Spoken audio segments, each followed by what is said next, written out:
Unity cup 2026 অনেক comment এসেছে কেন ইউনিটি কাপ 2026 নিয়ে আমি এখন অবধি ভিডিও বানাইনি। আমার ইচ্ছে ছিল একটা কম্প্যাক্ট ভিডিও একদম টুর্নামেন্টের শুরুতেই বানাবো, কারণ খুব আগে থেকে বানালে আমাদের যেটা বাঙালির অভ্যেস যে ভুলে যাওয়াটাই খুব স্বাভাবিক, এবং ন্যাশনাল টিমের খেলা মানে সেখানে যে ঠিক কতজনের ইন্টারেস্ট থাকে এবং কতটা ডিপ ইন্টারেস্ট থাকে সেটা আমরা সবাই জানি। আর সেটা নিয়ে বলে আমাদের নিজেদেরকে লজ্জা দেওয়ার কোনো জায়গা আছে বলে মনে হয় না।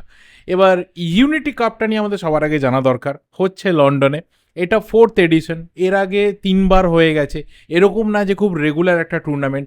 2002-এ হয়েছিল, 2004-এ হয়েছিল এবং 2025-এ হয়েছিল, অর্থাৎ 21 বছরের গ্যাপ দেওয়ার পর আবারও কিন্তু ইউনিটি কাপ হয়েছিল। 2002 আর 4-এর একটা স্পেশাল ব্যাপার রয়েছে, পরে শেয়ার করছি। কিন্তু ইউনিটি কাপটা কি, লন্ডনে কেনই বা হয় সেটা আগে জানা দরকার, এবং কোন কোন দেশ এখানে সুযোগ পেতে পারে, পায়, ভবিষ্যতে পাবে, এটাও জানা দরকার। ইউনিটি কাপ ন্যাচারালি ওখানে যারা লোকাল অধিবাসীরা রয়েছেন, ব্রিটিশ নাগরিক ছাড়া যারা রয়েছেন, তারা ন্যাচারালি এই ইউনিটি কাপটাকে আয়োজন করেছিলেন 2002 সালে প্রথম। এবং যারা ওখানকার ব্রিটিশ নাগরিক ছাড়া অধিবাসী রয়েছেন, সেখানে যাদের সংখ্যাধিক্য বেশি, যে সমস্ত দেশ থেকে আসা মানুষের প্রতিনিধি বেশি, তারাই কিন্তু ইউনিটি কাপটা শুরু করেছিলেন এবং সেইভাবে এগিয়ে আসছে। 3বারই কিন্তু নাইজেরিয়া চ্যাম্পিয়ন হয়েছে, তো বুঝতেই পারা যায় যে নাইজেরিয়ার এখানে একটা মনোপলি রয়েছে এই ইউনিটি কাপটাতে। এবং গতবার নাইজেরিয়া জামাইকাকে পেনাল্টি শুট আউটে হারিয়ে চ্যাম্পিয়ন হয়েছিল। প্রথমবার এবং দ্বিতীয়বার অর্থাৎ 2002 এবং 2004 যখন নাইজেরিয়া চ্যাম্পিয়ন হয়, সেই নাইজেরিয়ার চ্যাম্পিয়ন স্কোয়াডের এমন একজন সদস্য ছিল, তাকে আমরা খুব ভালো করে চিনি, খুবই ভালো করে চিনি। তার নাম হচ্ছে বার্থেলোমিও ওগবেচে। 2002-এ স্কোয়াডের প্লেয়ার হিসেবে চ্যাম্পিয়ন হয়েছিল, ফাইনালও খেলেছিল। কিন্তু 2004-এর স্পেশাল ব্যাপারটা হচ্ছে যে টুর্নামেন্টের হাইয়েস্ট গোল স্কোরারও কিন্তু হয়েছিল, 3টে গোল করেছিল বার্থেলোমিও ওগবেচে, যার মধ্যে অবশ্যই সেমিফাইনালে একটা গোল এবং ফাইনালে একটা গোল ছিল। খুব বেশি টিম পার্টিসিপেট করে না, এইবারও যেমন 4টে টিমই রয়েছে। নাইজেরিয়া রয়েছে ডিফেন্ডিং চ্যাম্পিয়ন, জামাইকা রয়েছে যারা গতবারের রানার্স আপ, তার পাশাপাশি জিম্বাবুয়ে রয়েছে যারা প্রথমবারের মতো খেলবে, এবং অবশ্যই আমরা অর্থাৎ ভারত রয়েছে, ভারতও কিন্তু প্রথমবারের মতো খেলবে। এই টুর্নামেন্টের ডাক যে ভারত পেয়েছে এবং সবচেয়ে বড় কথা সেটাকে অ্যাকসেপ্ট করেছে, আমার মনে হয় যে সবার প্রথমে তার জন্য এই আইএফএফকে একটা ধন্যবাদ দিতেই হবে, যে অ্যাটলিস্ট আমরা একটা টুর্নামেন্টকে আবারও সিরিয়াসলি নিয়ে টিম যাচ্ছে।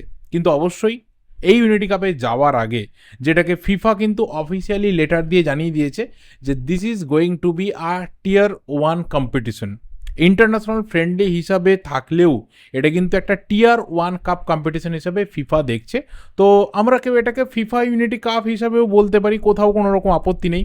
কিন্তু সেই টুর্নামেন্টে যাওয়ার আগে, সেই কাপ খেলতে যাওয়ার আগে, লন্ডন যাওয়ার আগে যেভাবে মোহনবাগানের 7জন প্লেয়ার মোহনবাগানে ফিরে গেল, মোহনবাগান যেভাবে ন্যাশনাল টিম থেকে 7জন প্লেয়ারকে উইথড্র করলো, সেখানে কিন্তু আমাদের যে স্ট্রেংথ রয়েছে টিমের, সেটা অনেকটাই কমে গেছে। আপাতত যে স্কোয়াড রয়েছে সেখানে যদি একবার মাঝ মাঠের দিকে তাকায়, তাহলে সেখানে প্রায় প্লেয়ার নেই বললেই চলে। এবং একদম শেষ মুহূর্তে ম্যাকার্টন এবং তার পাশাপাশি নিখিল বার্লা, তাদেরকে নিয়ে যাওয়া হয়েছে, কিন্তু সেখানে কতটা আমাদের স্ট্রেংথ বাড়বে there is a big doubt. Anwar আলীর মতো প্লেয়ার চোটের জন্য নেই, আশিক কুরুনিয়ানকেও ড্রপ করা হয়েছে, গোলকিপার হিসেবে ঋত্বিক তিওয়ারিকে রাতারাতি উড়িয়ে নিয়ে যাওয়া হয়েছে। তো অনেক কিন্তু ঘটনা ঘটেছে। এবার যদি পার্টিকুলার আসি এইবারের ইউনিটি কাপ নিয়ে এবং তার গুরুত্ব নিয়ে, তাহলে প্রথম কথা দেখো, উল্টো দিকের টিম জামাইকা, যাদের সাথে আমাদের প্রথম ম্যাচ রয়েছে, এবং আমরা যদি জিতি তাহলে আমরা ফাইনালে যাব, যেটা সম্ভাবনা প্রায় নেই বললেই চলে, কারণ জামাইকা গতবারের রানার্স আপ। শুধুমাত্র না, জামাইকার যে টিম রয়েছে সেটা আমাদের থেকে মাচ মাচ স্ট্রঙ্গার। কিন্তু ফুটবলে অঘটন ঘটতেই পারে, সেটার জন্য আমরা অপেক্ষা করব, কিন্তু এক্সপেকটেশন তো অ্যাটলিস্ট রাখবো না। ভালো একটা ম্যাচ দেখার অপেক্ষায় থাকবো এবং জামাইকার সাথে একটা ভালো ফাইট দেখার অপেক্ষায় থাকবো। কিন্তু সর্বোপরি যেটা ব্যাপার, যে আমরা হারলেও কিন্তু একটা ম্যাচ পাবো, অর্থাৎ একটা 3rd প্লেস কোয়ালিফাইং ম্যাচ থাকবে। সেখানে নাইজেরিয়ার সাথে জিম্বাবুয়ের মধ্যে যারা হারবে তাদের সাথে আমাদের খেলা হবে, এবং এখানে ধরে নেওয়াই যায় যে জিম্বাবুয়ের সাথে আমাদের পরবর্তী ম্যাচ থাকছে। নাইজেরিয়া হয়তো ওদের মেন যে স্কোয়াডটা সেটা ইউনিটি কাপে নিয়ে আসেনি, অর্থাৎ ভিক্টর ওসিমেনের মতো প্লেয়ারকে আমরা দেখবো না। সেটা পোল্যান্ড এবং পর্তুগালের জন্য যে ওদের ফিফা ফ্রেন্ডলি ম্যাচ রয়েছে তার জন্য ওরা রিজার্ভে রেখেছে। কিন্তু স্টিল যে স্কোয়াডটা আসছে সেখানে ইগোবিদের মতো ডিফেন্ডাররা রয়েছে এবং ভালো টিম রয়েছে, এবং মোটামুটি সেই টিমের প্লেয়াররাও ইউরোপের বেশ কিছু টপ টিয়ার দেশে কিন্তু ফুটবল খেলে, টপ ডিভিশনে খেলে, সেকেন্ড ডিভিশনে খেলে, এবং মোটামুটি সাকসেসফুলি তাদের সিজন এইবার অনেকেরই গেছে। তো ইজি তো অপোনেন্ট নাইজেরিয়া যদি পড়ে, লাকিলি অর আনলাকিলি হোয়াট এভার, যার সম্ভাবনা প্রায় কম বললেই চলে, সেটাও খুব একটা ইজি অপোনেন্ট হবে না। জিম্বাবুয়েও বর্তমানে আমাদের থেকে মোটামুটি একটা ভালো দেশ হিসাবে বর্তমান সিচুয়েশনে রয়েছে। তো এরকম একটা জায়গা থেকে আমাদের এক্সপেকটেশন কি থাকবে, আমরা ঠিক কতটা এক্সাইটেড হয়ে খেলা দেখতে বসবো? টাইমিংটা কিন্তু খুব ফ্যাক্টরিস একটা ব্যাপার, যে রাত্রি 12টার সময় ম্যাচ রয়েছে।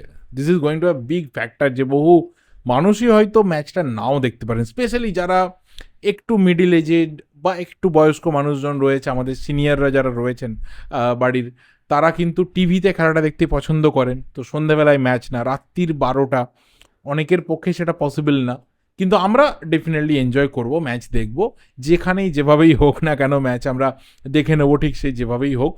এক্সপেকটেশন কি থাকবে?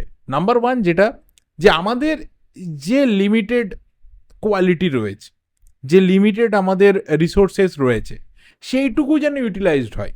খুব বেশি এখানে আমাদের পাওয়ার কিছু নেই, হারানোর কিছু নেই। অ্যাটলিস্ট আমরা কিছু ম্যাচ তো খেলছি, লন্ডনের মতো এনভায়রনমেন্টে আমরা খেলছি, প্লেয়ারদের একটা বিগ এক্সপোজার হচ্ছে। আগে এরকম অনেক ট্যুর হতো, এখন প্রায় বন্ধই হয়ে গেছে। প্লেয়াররা অ্যাটলিস্ট একটা ট্যুরে গেল, এবং সর্বোপরি এমন কিছু দেশের বিরুদ্ধে আমরা খেলবো, এমন কিছু দেশকে আমরা খেলতে দেখব যারা বর্তমানে আমাদের থেকে বেটার, এবং অতীতেও আমাদের থেকে অলওয়েজ অনেক বেটার থেকেছে। তাহলে কোথাও প্লেয়াররা সেখান থেকে অনেকটা এক্সপিরিয়েন্স নিয়ে আসবে বেটার কিছু করার আগামী দিনে। এবং যত এই পরিমাণে ট্যুরগুলো হবে, যত আমরা এই ধরনের ইনভিটেশনাল টুর্নামেন্টগুলোকে অ্যাকসেপ্ট করবো এবং সেখানে গিয়ে খেলবো, প্লেয়াররাও কিন্তু ধীরে ধীরে ধীরে ধীরে নিজেদের যে লেভেল সেটাকে আপগ্রেড করার একটা সুযোগ পাবে। সো এইটুকু আমাদের এক্সপেকটেশন থাকবে, যে ভালো কিছু প্লেয়াররা গ্যাদার করে নিয়ে আসবে। স্কোর লাইনে আমি অন্তত পক্ষে কখনোই তাকাবো না। আমরা যেমনই হারি না কেন বা যেমনভাবে আমাদের রেজাল্ট হোক না কেন, জিতলে তো বলছি পাগলের মতো আনন্দ করব, নাচ করব, সেটা অন্য ব্যাপার। কিন্তু আমরা যদি হেরেও যাই, এইটুকু আমাদের অন্তত পক্ষে এক্সপেকটেশন থাকবে সবার কাছ থেকে, যে সেটাকে নিয়ে আমরা ট্রোল করব না, সেটাকে নিয়ে আমরা কখনোই মিম মেটেরিয়াল বানাবো না।